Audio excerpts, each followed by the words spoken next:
Bonjour à tous et bienvenue sur Psychoster, la série vidéo qui vous aide à identifier, comprendre, accepter et surmonter votre syndrome de l'imposteur. Je suis Kevin Chassang, docteur en psychologie, et je suis là pour vous aider à identifier votre syndrome en 5 étapes. Avez-vous tendance à expliquer votre situation actuelle, votre position ou vos succès par des facteurs comme la chance, le hasard, une erreur ou vos relations? Lorsque vous réussissez, estimez-vous que tout le monde peut en faire autant dans votre domaine? Vous sentez-vous très dévalorisé face aux critiques? Et en parallèle, en cas de réussite, vous avez peut-être l'impression d'avoir dupé ou trompé les autres. Si bien que vous craignez qu'un jour ou l'autre, votre entourage puisse finalement se rendre compte que vous n'êtes pas à la hauteur et que vous êtes finalement un imposteur. Si ces questions vous concernent, vous présentez très certainement ce que nous appelons un syndrome de l'imposteur. Mais de quoi s'agit-il et de quoi parle-t-on? Le syndrome de l'imposteur réfère à l'impression de tromper son entourage, de ne pas être à la hauteur, de ne pas être légitime, de ne pas mériter la position qu'on occupe. Effectivement, les personnes qui présentent un syndrome de l'imposteur vont plutôt avoir tendance à expliquer leur situation par des facteurs indépendants d'eux-mêmes, c'est-à-dire externes, comme la chance, le hasard, un concours de circonstances, une succession d'erreurs, un panel de coïncidences, la facilité de la tâche ou encore leur relation et la gentillesse d'autrui. Pourtant, et c'est un énorme paradoxe, les personnes qui présentent un syndrome de l'imposteur sont généralement des personnes compétentes, douées, intelligentes, voire brillantes, et qui sont même considérées comme remarquablement habiles dans leur domaine par leur entourage. Néanmoins, elles peuvent garder ancrée et généralement secrète cette conviction persistante de ne pas être à la hauteur et de pouvoir un jour ou l'autre être démasquées et compromettre les autres du fait de leur imposture. Le syndrome de l'imposteur a été identifié pour la première fois aux États-Unis en 1978 par les professeurs Pauline Rose Clance et Suzanne Himes. Elles ont en effet pu constater que certains de leurs patients, malgré tous les indices objectifs de compétence, d'intelligence, de succès ou de reconnaissance, avaient ces sentiments de ne finalement pas mériter leur position et craignaient qu'un jour ou l'autre, leur entourage puisse les démasquer. Depuis, elles ont décidé d'aider ces personnes dans la mesure où le syndrome de l'imposteur peut amener une importante souffrance. Le syndrome de l'imposteur peut rester encore aujourd'hui peu connu ou peu reconnu, pourtant, et c'est super, on en parle de plus en plus. Évidemment, personne ne va se qualifier volontiers d'imposteur. Pourtant, les personnes qui se sentent concernées, en entendant quelqu'un en parler ou en lisant un article sur le sujet, vont pouvoir enfin mettre des mots sur leurs ressentis. En fait, et c'est étonnant, les personnes qui présentent un syndrome de l'imposteur sont persuadées d'être des sortes de fraudeurs intellectuels, et le fait qu'elles aient pu mériter leur place, qu'elles soient brillantes ou intelligentes, ne leur vient jamais à l'esprit. Voyons donc si vous êtes concerné par le syndrome de l'imposteur et à quel degré ou quelle intensité. Je vous propose d'avoir tout de suite la réponse en passant à un questionnaire spécifique du syndrome de l'imposteur. Ce questionnaire a été élaboré en 1985 aux États-Unis et vise à aider tant les praticiens que ceux qui se sentent concernés à mesurer concrètement l'étendue de leur syndrome.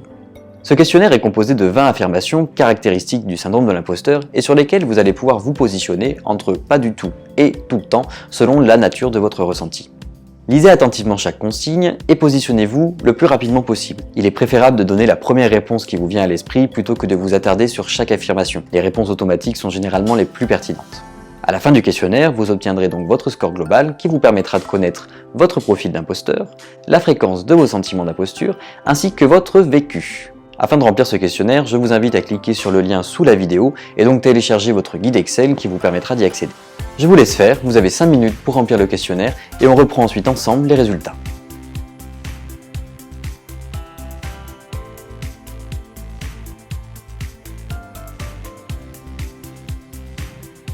Vous venez donc de passer le questionnaire du syndrome de l'imposteur. Qu'allons-nous faire de ce résultat? Le score s'étend de 20 à 100. Et plus votre score est important, plus vous présentez un syndrome de l'imposteur. Mais à quel profil correspond votre score? À quelle fréquence de sentiment d'imposture réfère-t-il? Et enfin, à quel vécu est associé votre syndrome? Il y a 3 façons d'interpréter votre résultat. La première approche est plutôt binaire, c'est-à-dire qu'à partir d'un score seuil, on peut considérer que vous appartenez soit à un profil imposteur, soit à un profil non imposteur. Ce score seuil est établi à 62. Si vous avez au-dessus de 62, nous pouvons considérer que vous avez un profil imposteur, c'est-à-dire une personne qui présente un syndrome de l'imposteur. La deuxième façon d'interpréter votre résultat se base sur une approche plus catégorielle et va là mesurer la fréquence de vos sentiments d'imposture. Si votre score se situe entre 20 et 40, nous pouvons estimer que la fréquence de vos sentiments d'imposture est plutôt faible. Avec un score entre 41 et 60, la fréquence de vos sentiments d'imposture commence à être moyenne. Si votre score se situe entre 61 et 80, vous pouvez considérer que la fréquence de vos sentiments d'imposture est élevée, voire intense. Enfin, avec un score au-dessus de 81, la fréquence de vos sentiments d'imposture est extrême. Selon votre score, vous pouvez donc identifier à quelle fréquence se situent vos sentiments d'imposture. La troisième façon d'interpréter votre résultat est une approche plus dimensionnelle et se base cette fois sur le vécu inhérent au syndrome de l'imposteur. Les personnes ayant un bon vécu ont un score autour de 41. Les personnes ayant un vécu moyen voire difficile ont un score moyen de 61. Enfin, les personnes ayant un vécu très difficile du syndrome de l'imposteur ont un score se situant autour de 76. À partir de votre score, vous pouvez donc identifier à quel vécu votre syndrome de l'imposteur se rapproche. Quel que soit votre score, pas de panique. Sachez que 70% de la population est amenée à douter, ne serait-ce qu'une fois au cours de sa vie, de la légitimité de son statut ou de sa position actuelle. Et on considère que 20% de la population présente un syndrome de l'imposteur avéré. Vous n'êtes donc pas seul à vous sentir concerné. D'ailleurs, parmi les grandes figures connues, nous pouvons citer Maya Angelou, l'écrivaine, ou encore Michelle Obama qui a pu verbaliser ses ressentis. Nous connaissons tous les acteurs et actrices Emma Watson, Kate Winslet ou Omar Sy, qui sont connus et reconnus pour leur talent, mais qui pourtant ont aussi cette conviction de ne pas être légitimes. La figure la plus connue reste bien sûr Albert Einstein, qui malgré tout le crédit qu'on pouvait lui accorder, a toujours eu l'impression d'être un escroc malgré lui. Enfin, sachez que Pauline Rose Clance elle-même, pionnière dans l'identification et l'accompagnement du syndrome de l'imposteur, a pu elle-même se sentir concernée par ses sentiments. Sachez que le syndrome de l'imposteur n'est pas une maladie, il s'agit plutôt d'un obstacle à votre bien-être ou une barrière à l'expression de votre véritable potentiel plutôt qu'une pathologie en tant que telle. Sachez aussi que le syndrome de l'imposteur n'est pas un fait, il s'agit d'un ressenti, parfois tenace, certes, mais un ressenti en tant que tel. Tout le monde peut un jour ou l'autre se sentir concerné par les sentiments d'imposture. Tout le monde peut un jour ou l'autre douter de sa légitimité. Mais ça ne fait pas de nous des imposteurs pour autant. L'enjeu sera donc pour vous de séparer vos impressions des faits, de séparer vos sentiments de la réalité. Mais comme il s'agit d'un sentiment, chacun a sa propre façon d'exprimer un syndrome de l'imposteur. Ce syndrome est très hétérogène. Il y a autant de syndromes de l'imposteur que d'individus qui l'expriment. L'enjeu sera donc aussi pour vous de connaître ces manifestations qui vous sont propres. Cela vous permettra d'utiliser les outils adéquats et adaptés pour vous et à votre problématique. Voyez le syndrome de l'imposteur comme une sorte de mur. Un mur de croyances négatives vis-à-vis de vous-même, un mur de stratégie d'auto-handicap, une barrière à l'expression de votre véritable potentiel. Plus ce mur est élevé et épais, plus il est difficile d'observer ce qu'il y a derrière. Notre objectif va donc être de casser ce mur petit à petit. Mais pour casser ce mur, il est d'abord nécessaire de connaître sa hauteur. Et ça, vous venez de le faire en mesurant l'intensité de vos sentiments d'imposture. Pour casser ce mur, il faut aussi connaître sa constitution, c'est-à-dire comment ce syndrome de l'imposteur se manifeste pour vous. Et c'est tout l'objet de cette vidéo. Cela vous permettra donc, comme je vous disais, de connaître votre syndrome de l'imposteur spécifique et donc d'utiliser les bons outils pour vous. Mais comment comprendre les manifestations du syndrome de l'imposteur pour vous? Je vous propose de connaître votre profil d'imposteur en tant que tel.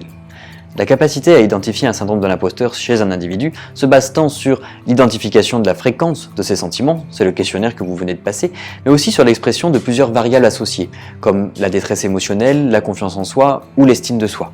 Selon le positionnement de chacun sur ces variables associées, le syndrome de l'imposteur peut être vécu comme facile, difficile ou très difficile. La littérature a pu mettre en évidence 3 profils de personnes présentant un syndrome de l'imposteur. Le premier profil est appelé non-imposteur. Ce sont des personnes qui n'expriment pas un syndrome de l'imposteur et ont donc un vécu plutôt facile.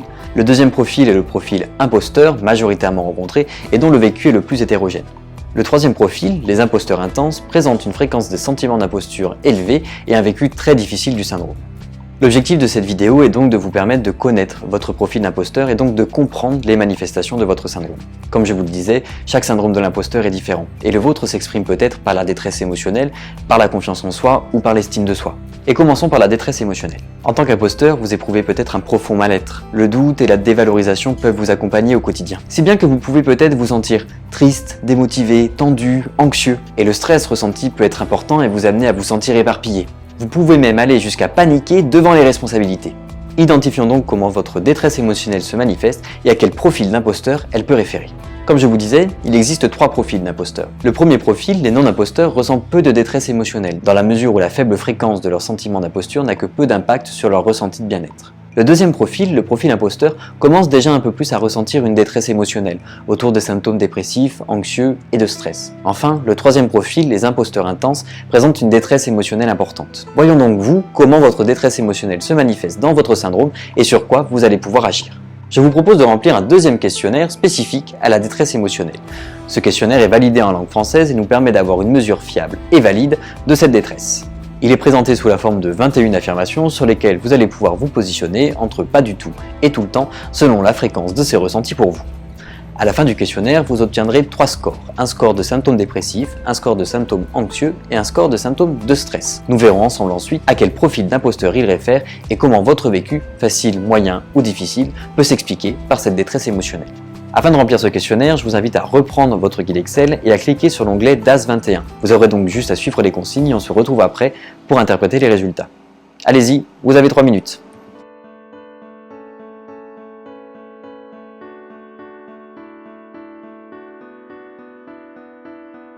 Vous venez de passer l'échelle de la détresse émotionnelle. Le score s'étend pour chacune des 3 sous-échelles de symptômes dépressifs, anxieux et de stress entre 0 et 21. Plus les scores sont élevés, plus vous présentez cette détresse émotionnelle dans votre syndrome de l'imposteur. Mais comment cette détresse peut expliquer ou non votre vécu du syndrome de l'imposteur? Observez votre score et positionnez-vous sur les scores seuils qui sont présentés à l'écran. Chacune des sous-échelles a plusieurs scores de référence qui vont pouvoir justement être associés à un vécu facile, modéré ou difficile du syndrome de l'imposteur. Si vos scores aux sous-échelles des symptômes dépressifs, anxieux et de stress se situent respectivement autour de 3, de 2 ou de 5, le vécu du syndrome de l'imposteur est associé à un vécu facile sur cette composante pour vous. Si vos scores aux sous-échelles de symptômes dépressifs, anxieux et de stress se situent respectivement autour de 6, de 3 ou de 7, nous pouvons considérer que votre détresse émotionnelle va plutôt être associée à un vécu moyen du syndrome de l'imposteur. Enfin, si vos scores à ces sous-échelles se situent autour de 11, de 7 ou de 10, nous pouvons considérer que le vécu associé à votre syndrome est un vécu difficile. Vous pouvez donc observer si le vécu de votre syndrome de l'imposteur se base sur votre détresse émotionnelle en termes de symptômes anxieux, dépressifs ou de stress. Mais voyons à présent ensemble la nature de votre dimension affective, c'est-à-dire votre fréquence d'émotions positives et négatives dans votre syndrome de l'imposteur. Le profil non-imposteur va présenter plus d'émotions positives que négatives. C'est d'ailleurs pour ça que son vécu est plutôt facile, associé au syndrome.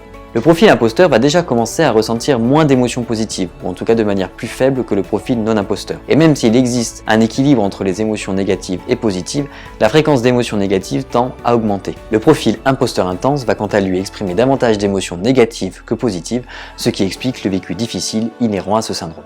Voyons donc pour vous où se situe votre dimension affective. Afin de mesurer cette dimension, je vous propose de passer un nouveau questionnaire visant à identifier la fréquence de vos émotions positives et négatives. Afin de remplir ce questionnaire, je vous invite à reprendre votre guide Excel et à cliquer sur l'onglet PANAS. Vous aurez juste à suivre les consignes et on reprend ensuite pour interpréter les résultats. Allez-y, vous avez 3 minutes.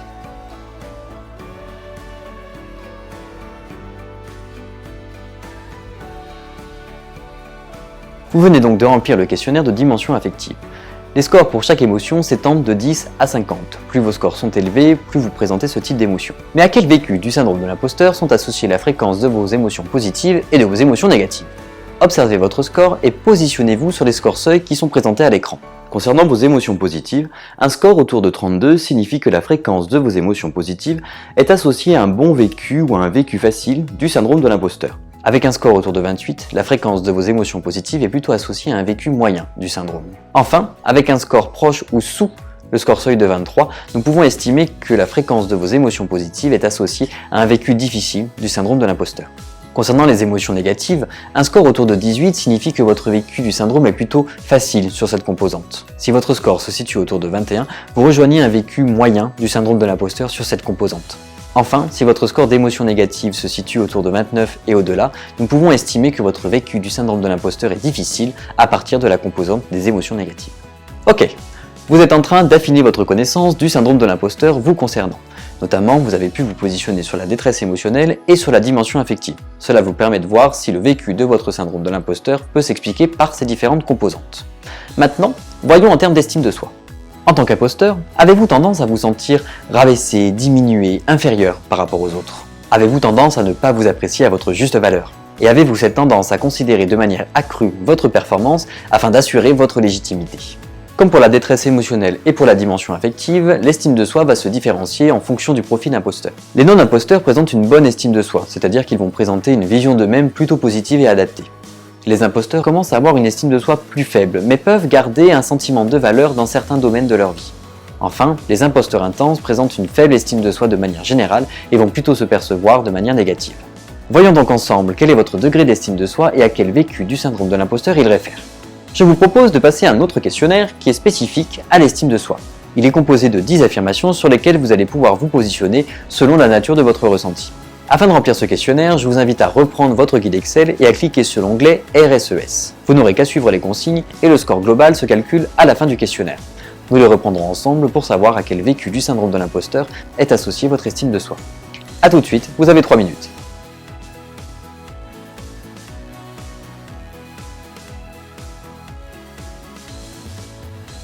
Vous venez donc de remplir le questionnaire d'estime de soi. Le score s'étend de 10 à 40, et plus votre score est important, plus vous présentez une bonne estime de soi. Mais à quel profil et à quel vécu du syndrome de l'imposteur est associé votre score?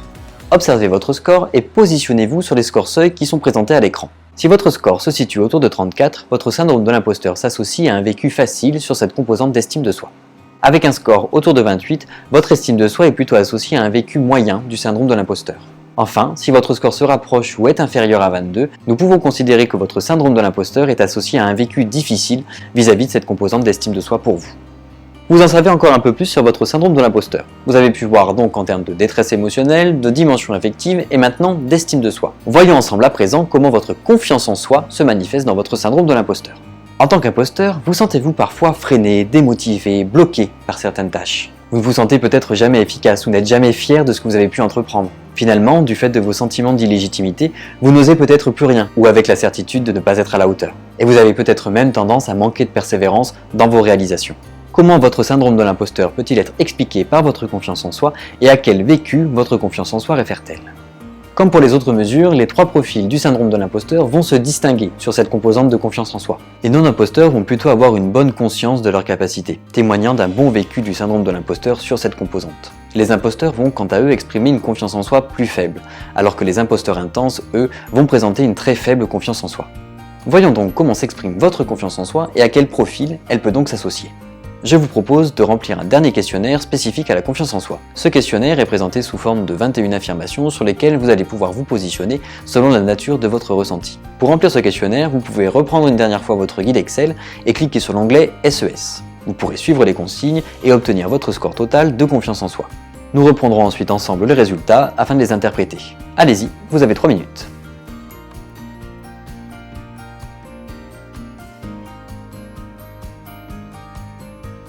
Vous venez donc de passer le questionnaire de confiance en soi. Le score s'étend entre 21 et 105, et plus votre score est important, plus vous présentez une bonne confiance en soi. Mais à quel degré et à quel vécu du syndrome de l'imposteur réfère-t-il? Observez votre score et positionnez-vous sur les scores seuils qui sont présentés à l'écran.